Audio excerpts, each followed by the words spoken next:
Hello everyone. तो इस video में हम कोर इंग्लिश सब्जेक्ट का प्रैक्टिस सेट 2 करेंगे और हम सेक्शन सी करेंगे। तो हम पहला क्वेश्चन देखते हैं और ये इस सेट का ये 11 नंबर होगा। What are the 4 biological systems of the earth. तो इसमें पूछा जा रहा है कि ये जो 4 बायोलॉजिकल सिस्टम, जिसको हम हिंदी में बोलेंगे जैव पद्धतियाँ, इस पृथ्वी में ये जो 4 महत्वपूर्ण क्षेत्र कौन कौन से हैं वो हमें बतलाना है। तो फर्स्ट पार्ट का आंसर हम देखते हैं। क्वेश्चन से ही आंसर स्टार्ट किया गया।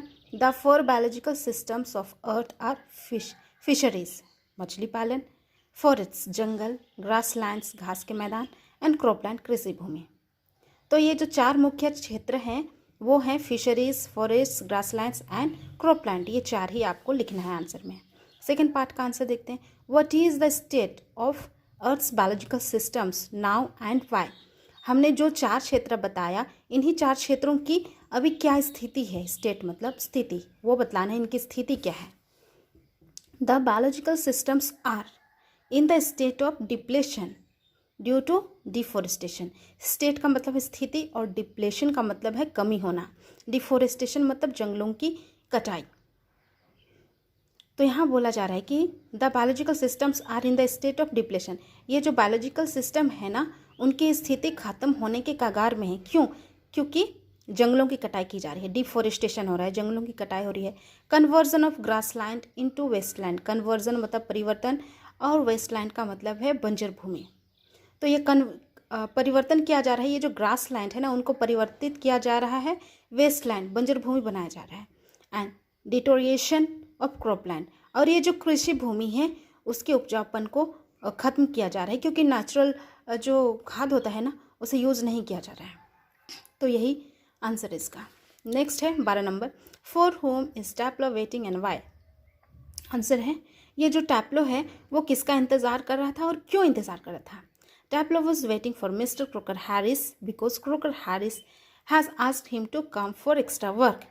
ये जो टैप्लो है वो क्रोकर हैरिस का इंतज़ार कर रहा था क्योंकि क्रोकर हैरिस उसे बोले थे एक्स्ट्रा वर्क के लिए आने के लिए। नेक्स्ट क्वेश्चन है question number 13। Why did the author want to go to the mount Kailash. First बात का आंसर देखते हैं। ये जो ऑथर है वो माउंट कैलाश क्यों जाना चाहते थे। The author wanted to go to the mount Kailash for kora. ये जो ऑथर है वो माउंट कैलाश जाना चाहते थे, किस लिए? कोरा करने के लिए। अब एक लाइन में हम बता देते हैं कोरा क्या है। Kora is a religious act performed by the Buddhist. Religious का मतलब होता है धार्मिक, एक्ट का मतलब होता है कार्य। तो ये जो कोरा है वो एक धार्मिक कार्य है जो किनके द्वारा किया जाता है? बौद्ध धर्म के लोगों के द्वारा। सेकेंड पार्ट का आंसर देखते हैं। What challenges did he face on his way to the mount Kailash. और जब ऑथर माउंट कैलाश जा रहे थे तो रास्ते में किन किन परेशानियों का सामना करना पड़ा था वो बतलाना है। ही faced snow clogged areas on the way. और जब रास्ते में थे, वो जा रहे थे, तो उसके जो रास्ता, जो रूट था, उसमें स्नो भरा हुआ था, ठीक है, बर्फ भरा हुआ था जो ब्लॉक कर दिया था रास्ता को। तो इनको काफ़ी परेशानी हुई। द रोड वॉज बम्पी, और साथ ही साथ जो रोड था वो बम्पी था, मतलब थोड़ा जर्क होने वाला। They had to ride on slippery ice, और इसलिए उनको ये जो फिसलन वाली आइस है उस पर राइड करना पड़ा था। Next question 14 number. 14 what laws did the poet talk about in the poem childhood. तो हमने जो पोएम पढ़ा है चाइल्डहुड, इस चाइल्डहुड पोएम में पोएट किस बारे में बात किया है वो पूछ रहा है। The poet talks about the loss of his childhood. इस जो चाइल्डहुड का पोएम है उसमें पोएट है वो खुद अपनी चाइल्डहुड को उसने कब खोया इसके बारे में बात किया है। Second part. What did the poet realise when he crossed the age of 11 years. और ये जो पोएट है वो जब 11 वर्ष क्रॉस कर जाता है तो क्या रियलाइज़ किया, क्या महसूस किया। तो इसका आंसर है when the poet cross the age of 11। जब कवि 11 वर्ष कंप्लीट किया। ही रियलाइज्ड, रियलाइज का मतलब महसूस करना। He realise that hell and heaven do not exist in reality. Hell का मतलब होता है नर्क, और हेवन का मतलब होता है स्वर्ग। जब वह 11 वर्ष कंप्लीट किया तो उसने महसूस किया, रियलाइज़ किया कि जो स्वर्ग और नर्क, हेल और हेवन, वो वास्तव में एग्जिस्ट नहीं करता है, मतलब अस्तित्व में नहीं है। नेक्स्ट है 15 number. What sort relationship do the father and the son have in the poem father to son. ये जो फादर टू सन का पोएम है उसमें किस प्रकार का संबंध दिखाया गया है एक बाप और बेटा के बीच में।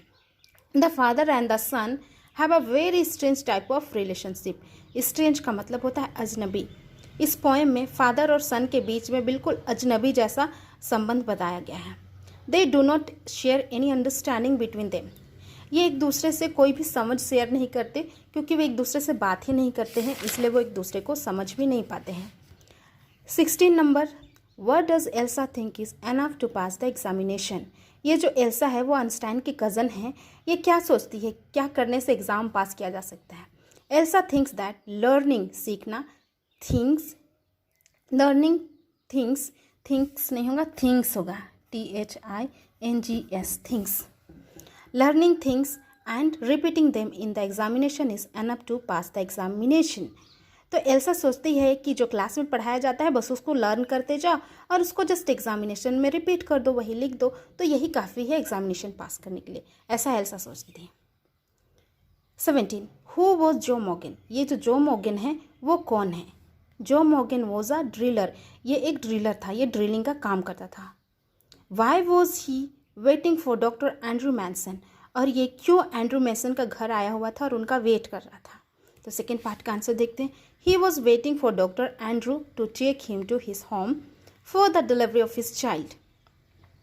ये जो एंड्रू मैनसन है ना, सॉरी एंड्रू मैनसन नहीं, वो जो मॉर्गन है उसकी वाइफ जो है वो बेबी एक्सपेक्ट कर रही थी ना, उसका बेबी डिलीवरी होने वाला था, तो उसी डिलीवरी के लिए इस डॉक्टर को वो लेने आए थे।